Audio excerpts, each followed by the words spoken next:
अस्सलाम वालेकुम भाई, मेरा नाम है वली शेख और मैं इस वक्त नादरन बाईपास से आया हूं।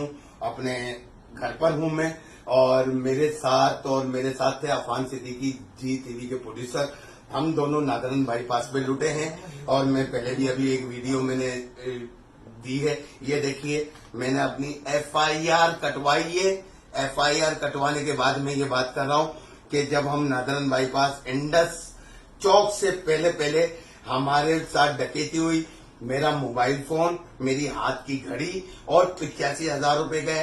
अफान का एक मोबाइल और 5,000 रुपए अफान के गए। और ये जो DSP साहब बड़े मजे से बोल रहे थे ना, अबे भाई क्यों किसी गरीब की ऐसी तैसी करवा लो?